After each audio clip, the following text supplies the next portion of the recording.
In 1892, a Prescott newspaper reported that the people of Stanton drank blood, ate fried rattlesnake, and fought mountain lions.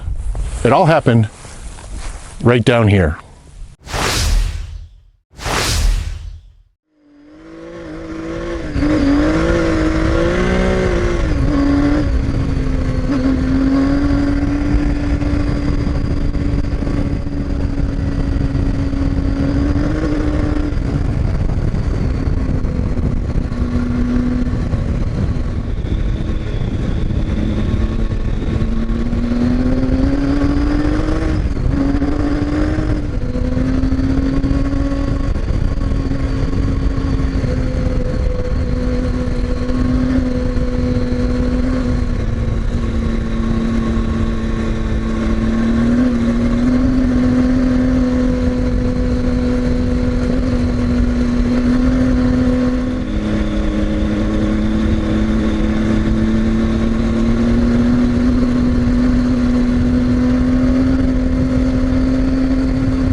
It all started right behind me on Rich Hill. So in 1862, Abraham Peoples, which some of my videos, I'll link to one in the end, Peoples Pass is named for and Peoples Valley is named for.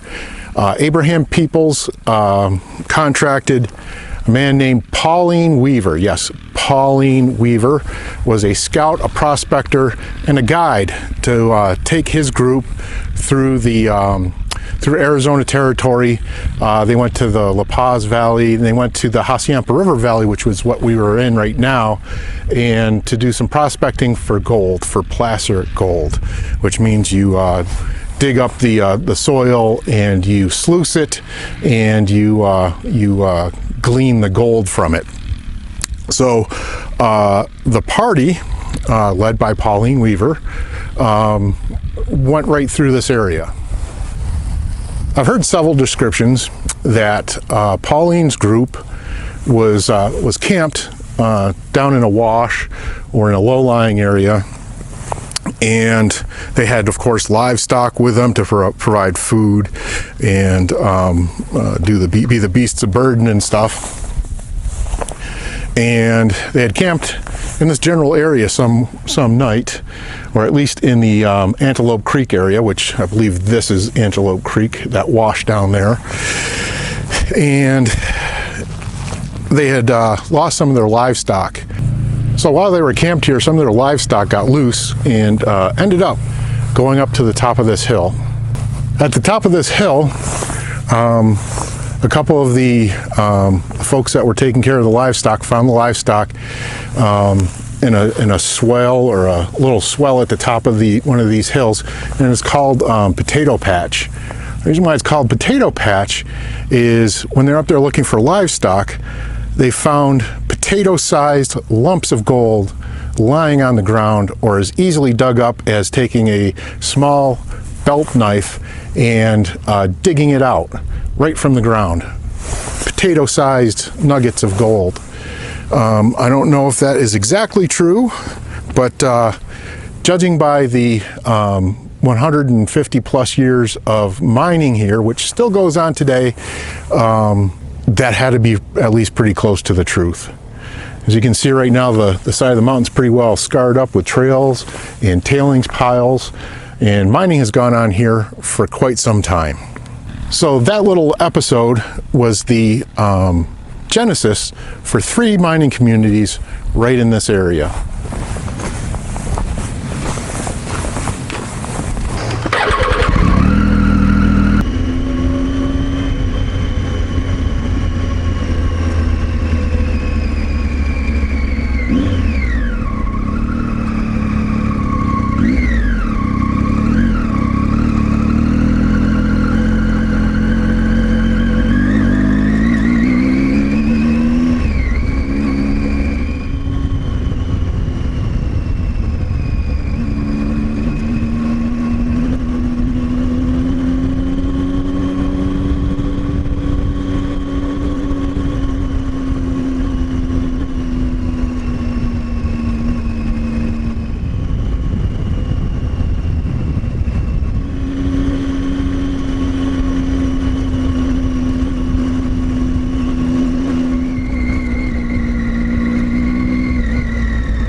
Next up is Octave.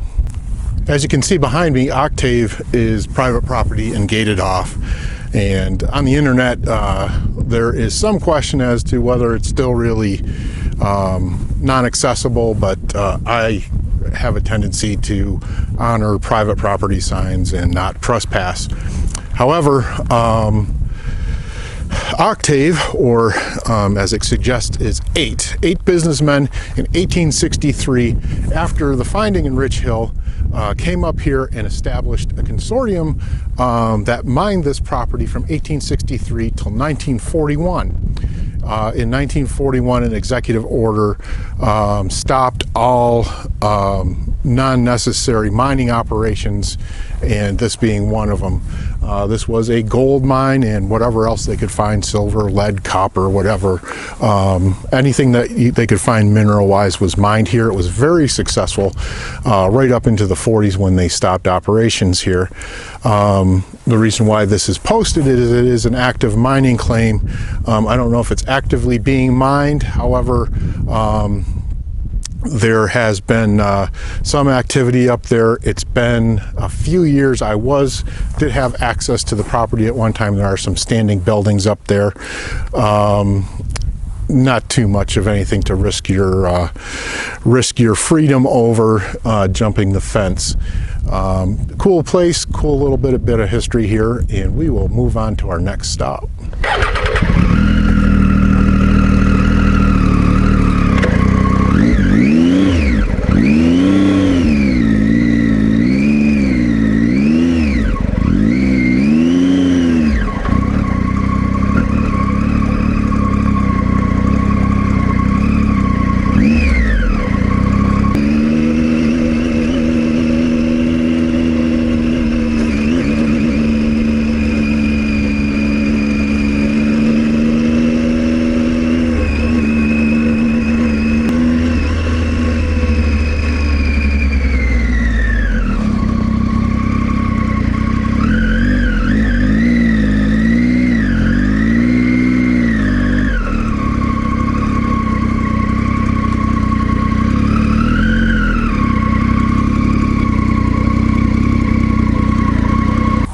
One additional note on Octave: by the late 1890s it had become a town, and by 1900 it received a post office, which stayed there until the early 40s.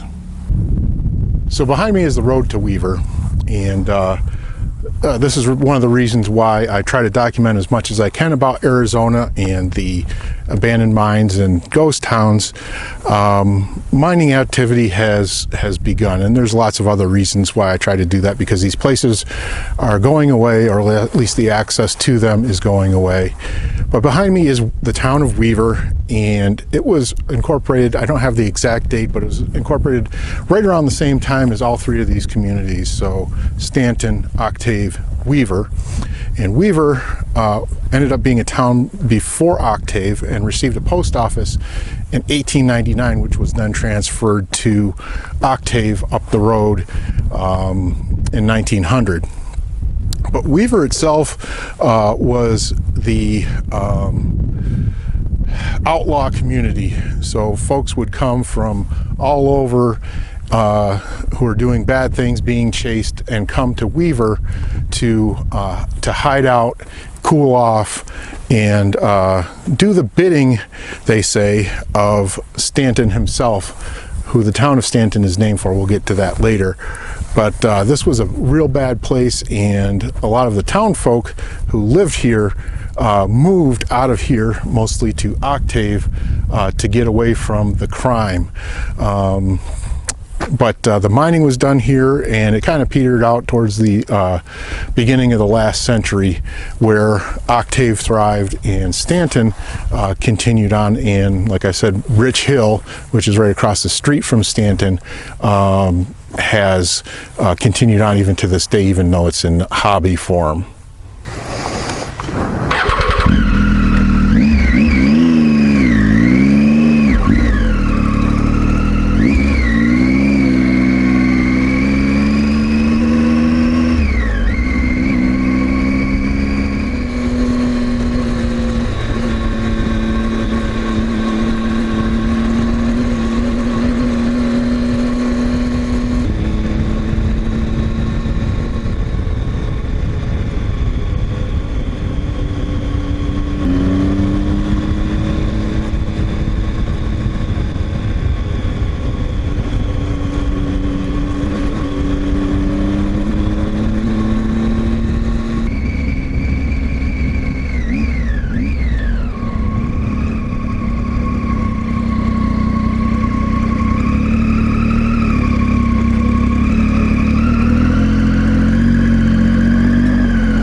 So this is what we came up here for. This is Stanton.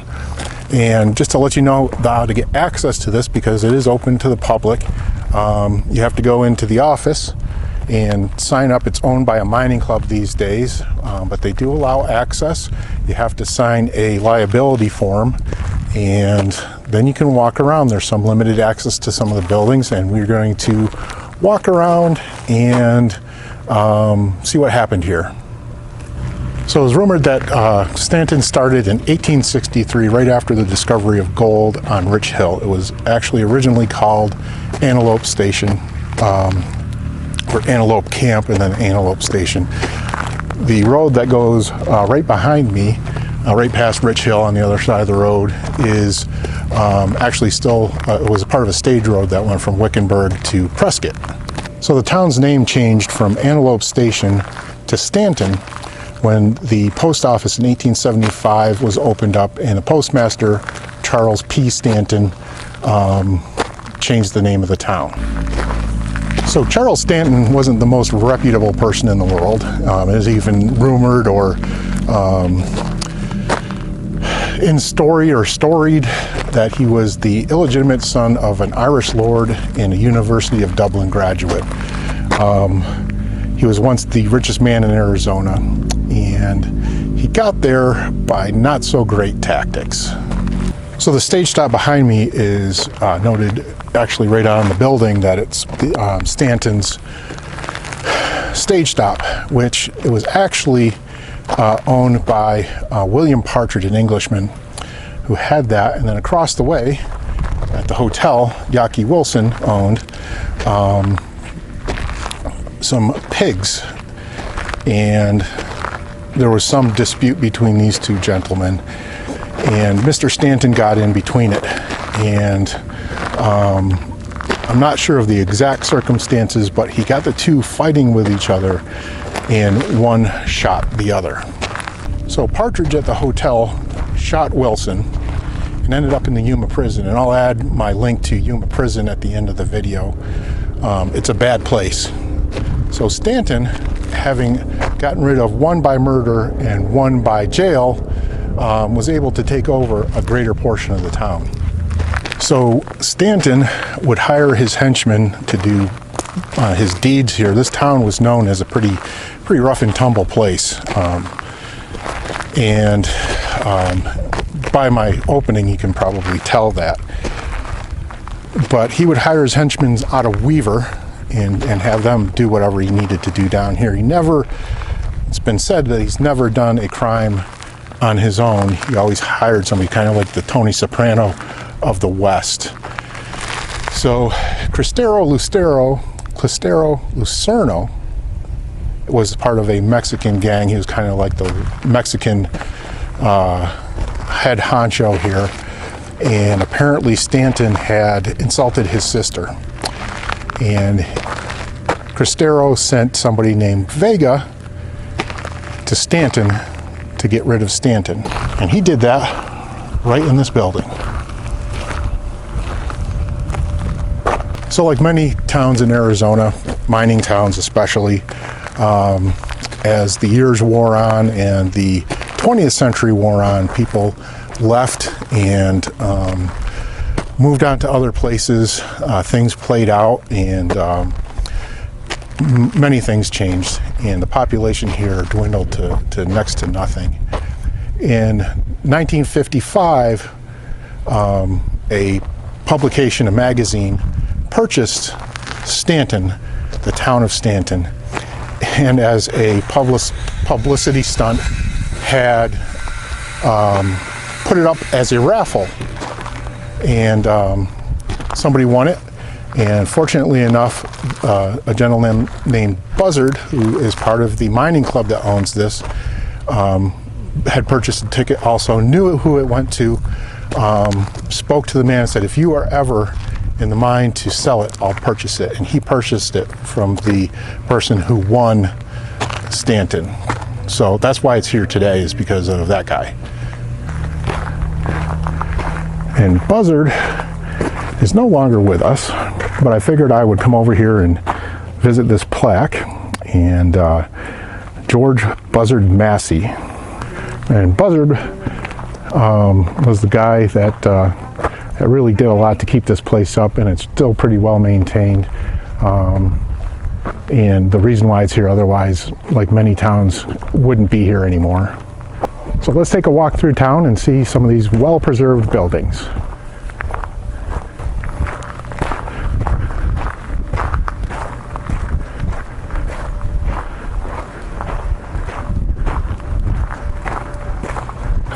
Our first stop is the storied stage stop, and where Charles Stanton was killed.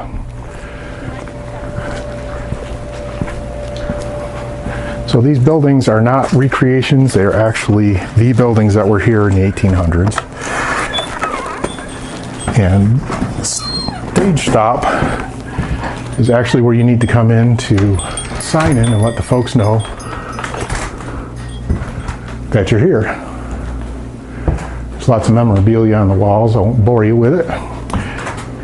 And you'll need to sign in and sign their liability agreement so that in case you fall on your face, you won't sue them. But there's lots of really cool artifacts and stuff all over the place.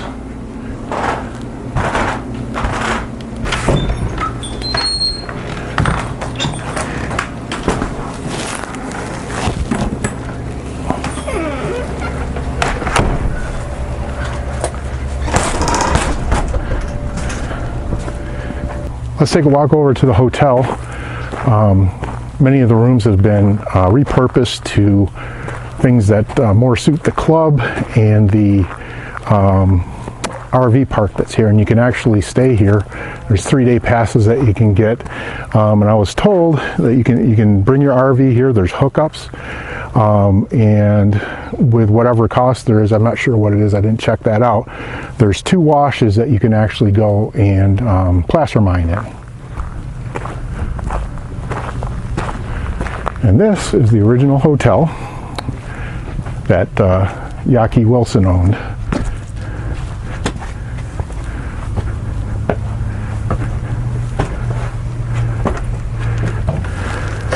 This room's been repurposed as the camp library.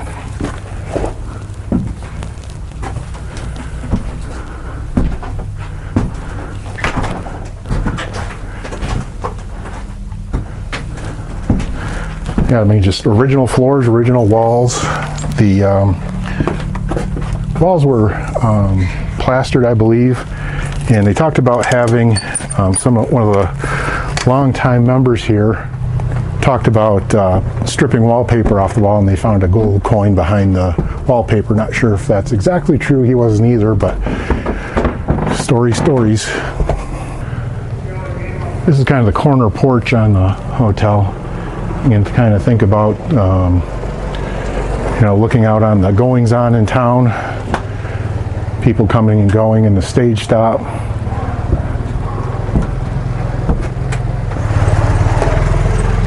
This is the pool hall,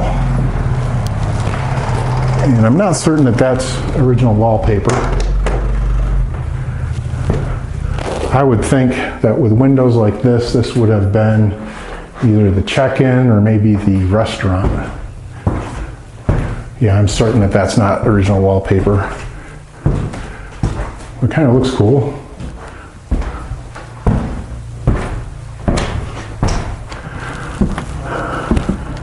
This being a period surviving building,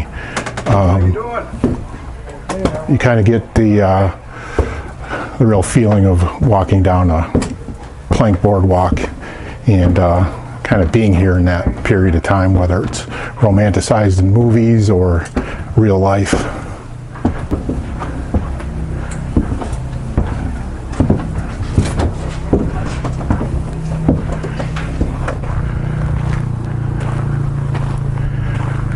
Now, this is the old opera house. On the inside, there's not much to see in there. It's actually like a community center where you can go and watch TV and whatnot. But definitely an old period building. I use brick on the fascia and adobe on the back side, which is starting to decompose. Looks like they've got it under, they've got it under a roof so that it doesn't deteriorate too quickly.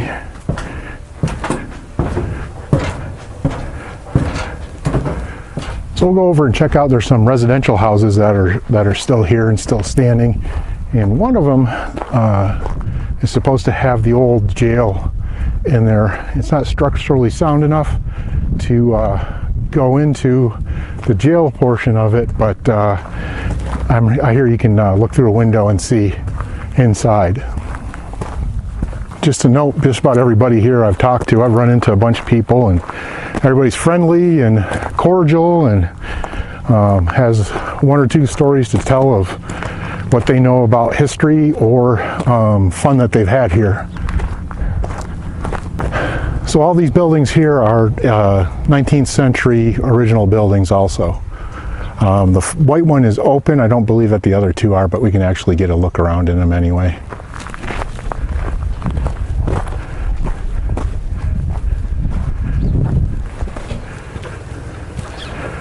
This is the one that's supposed to have the jail in it.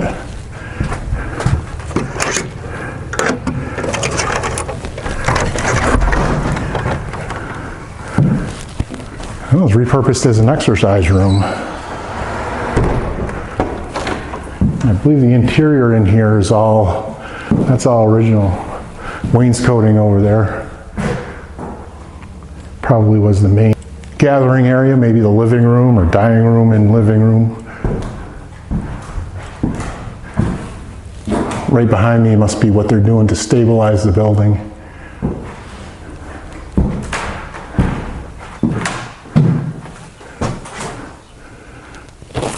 Two exterior doors there.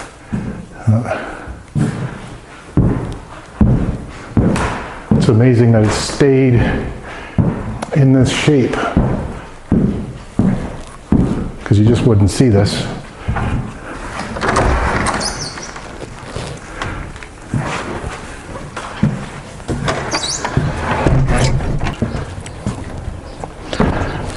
Yeah, anything like this would have been reduced to just foundations by now.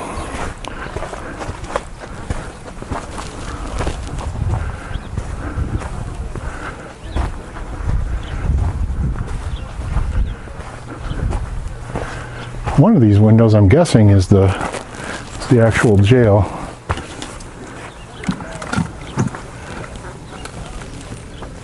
It looks like a storeroom in there.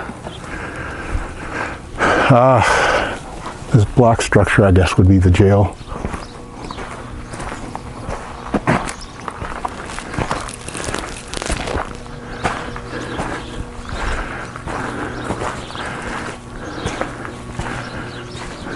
Yep.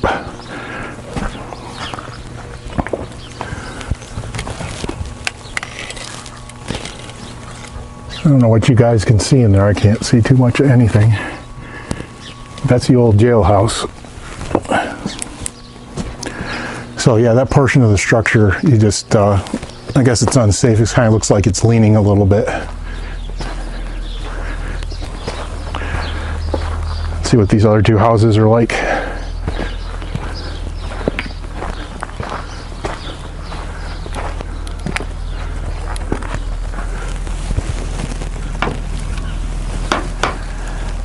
Mostly storage for mining equipment, believe it or not.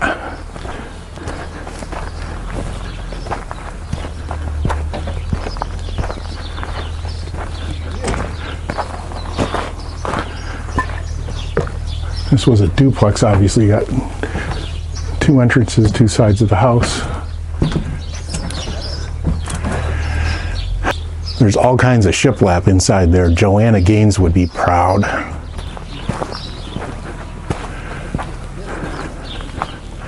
Looks like they had a little orchard between the houses here. Not uncommon for Arizonans to have some type of garden in there on their property.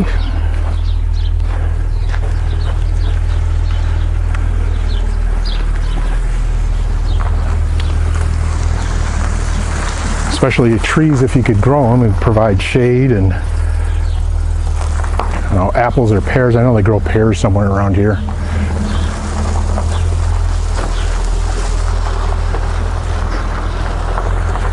This one's pretty well boarded up.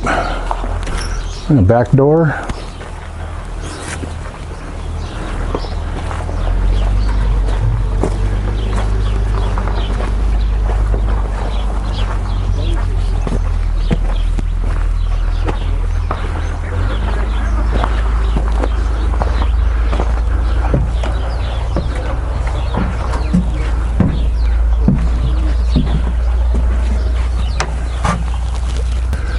With these windows with a blackout behind them, you can actually see how old they are. It's not perfect glass like we have today with completely flat. It's got some nuances to it, and from what I understand, glass flows over the years. So these things are almost 160 years old, and that glass is on the move, so they get ripples in them and aren't perfectly flat anymore.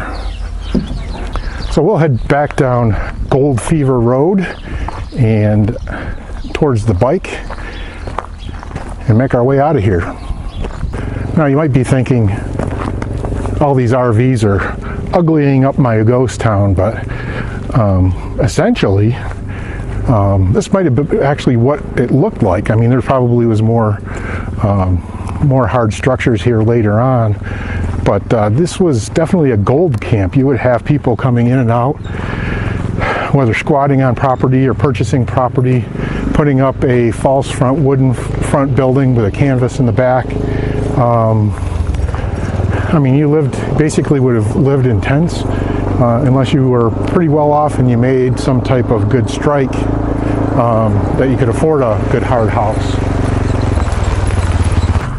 One last look around downtown Stanton.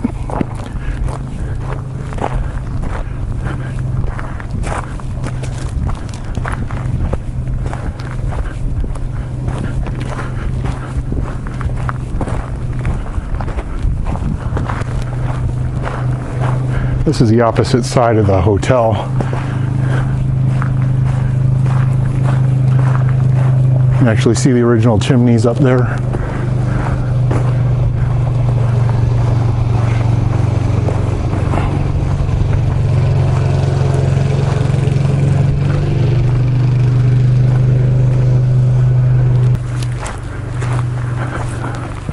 Nothing left but to wander back to the bike and head out.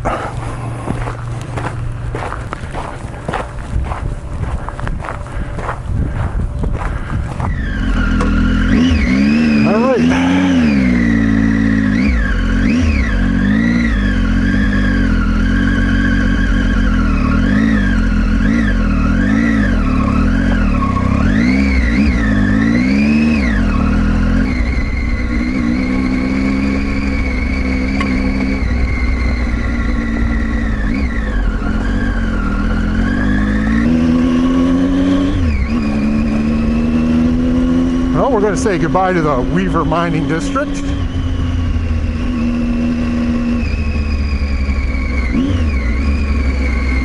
Jump on the old stage road here. I appreciate you watching. Please comment, subscribe, like and share. Don't forget to check out the links at the end of the video. Adios.